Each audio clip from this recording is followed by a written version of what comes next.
In this video, I'm going to be showing you how to make this turtleneck sweatshirt using the pattern files that you can find in the link in my bio. The pattern comes with everything that you're going to need, including an instruction booklet and a bonus design pack. It comes in 21 sizes, and there's a size guide to help you choose the right size for you, as well as a fabric guide to help you pick the right fabric. And the pattern itself is available in A4, A0, US letter, and Projector. To make your sweater, you're going to need your main fabric and your cuffing fabric, and then some sewing staples like fabric scissors and a sewing machine that can do a zigzag stitch or a serger, and some pins or some clips, whatever you prefer. And then lastly, you're going to need your printed out and assembled pattern pieces. I also made a little bonus design pack for this pattern that is full of different sew-on patch designs in case you wanted to decorate your sweater with a cute little motif. And for this particular sweater, I wanted to create some sort of broken heart design, so I went with the love heart design from the design pack. To sew your design onto your sweater, you're going to need to have your cutout design, a fabric of your choice, as well as some double-sided fusible interfacing. There's different kinds of this on the market, but I really like this A4 sheet style. I thought it was very easy to work with. I start by cutting out an appropriate amount of fusible interfacing that I'm going to need for my particular design, because I definitely recommend ironing your interfacing onto your fabric first and only then cutting out your design. Also make sure that you're using any other type of scissors except your fabric scissors to cut your fusible interfacing. And next, I'm cutting out a piece of my fabric that matches the size of my interfacing, and then I'm ready to start ironing it on. To do this, you're going to take your fusible interfacing and you're gonna make sure that you find the glossy side, and that's the side that you're going to be putting face down onto your fabric, and then you start ironing it on. Once the fusible interfacing has been properly ironed onto one side of your fabric, it's time to pin your design onto it and cut it out. I was going for a broken heart design, so I repeated the steps with a second half of a heart, and I finalized my design. And if you haven't done so already, now is the time to cut out all of our pattern pieces. We're going to be cutting out our front bodice, back bodice, and sleeves in our main fabric, and the sleeve cuffs, turtleneck, and bottom band in the cuffing rib. Keep in mind that a 1 cm seam allowance is already included on all the pattern pieces, and while you're sewing, make sure that you use 1 cm seam allowance everywhere. And then you're ready to choose the placement of your design on your sweater, and we can start ironing it on to the actual sweater fabric. To do this, just take your pieces and peel the backing off of them, and then place them back onto your sweater where you want to iron them on. And once you have all of your pieces ironed onto your sweater, we can start stitching them down.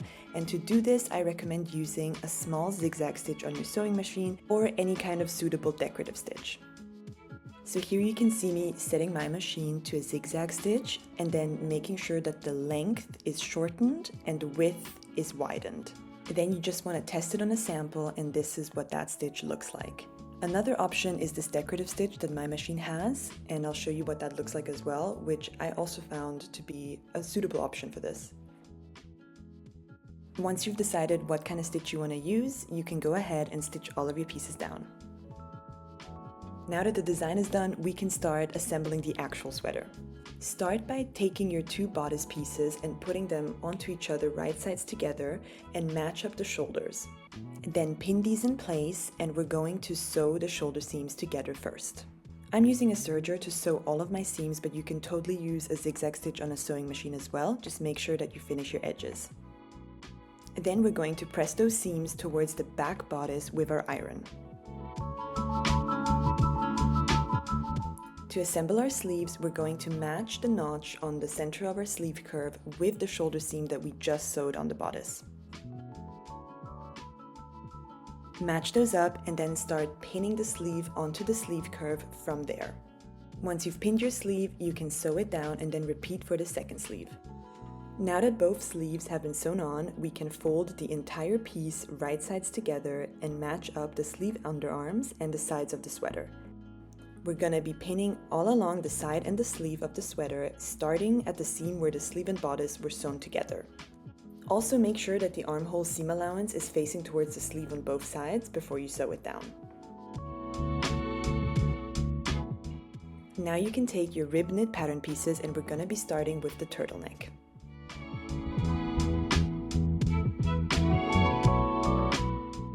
So you're going to take your turtleneck piece and fold it in half, right sides together, so that the shorter sides are matched up, and we're going to sew along the raw edges. We're going to repeat these steps with the 2 sleeve cuff pieces. For the bottom band, place both your pieces on top of each other, right sides together, and match up the shorter sides and sew them together on either side. And this is how your sewn rib knit pieces should be looking.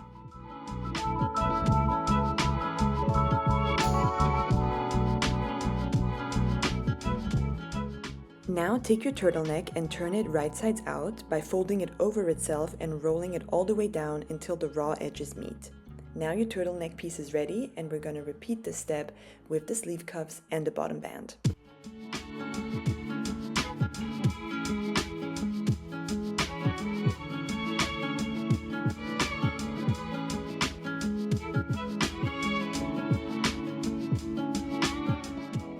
Next, we're going to iron all of our rib knit pieces, and then we can start inserting the turtleneck into our neckline.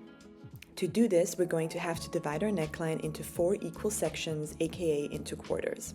Start by marking the center point of the back neckline on your sweater and put a pin there. Then use this point to divide the rest of the neckline into the remaining quarters.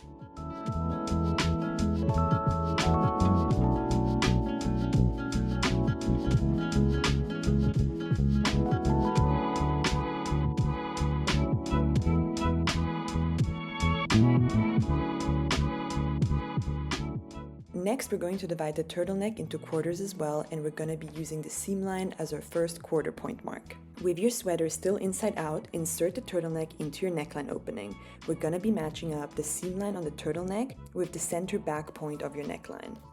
Pin the raw edge of the turtleneck onto your neckline and match up the remaining quarters.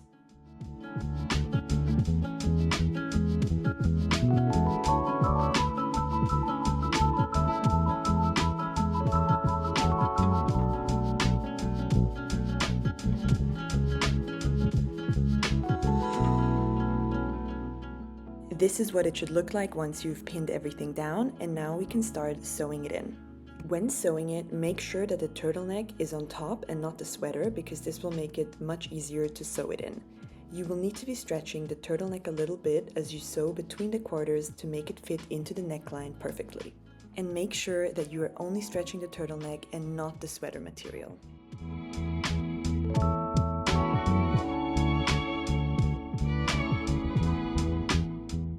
Now we're going to be repeating the quartering process with our bottom band and our sleeve cuffs.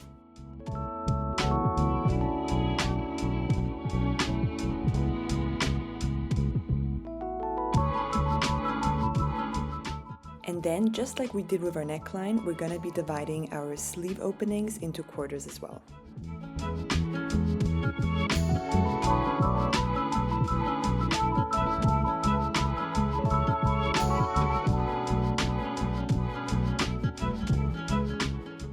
We're also going to be dividing the bottom opening of our sweater into quarters. Then taking our bottom band, we're going to be matching up the 2 seam lines of the band to the 2 seam lines of our sweater. With the raw edges facing towards you, insert the bottom band into the sweater opening and start matching up and pinning the quarters together.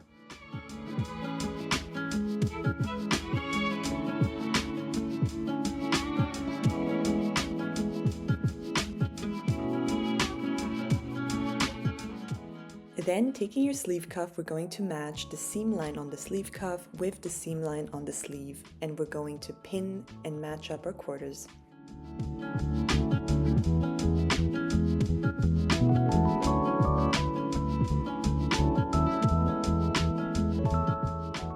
This is what you should be ending up with, and now we can take this to our sewing machine.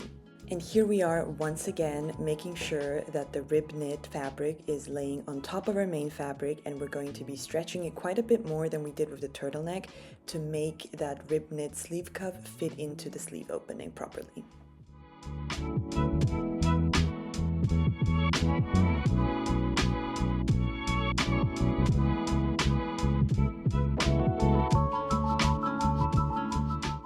And lastly, we're just going to be repeating this with the second sleeve cuff as well as with the bottom band.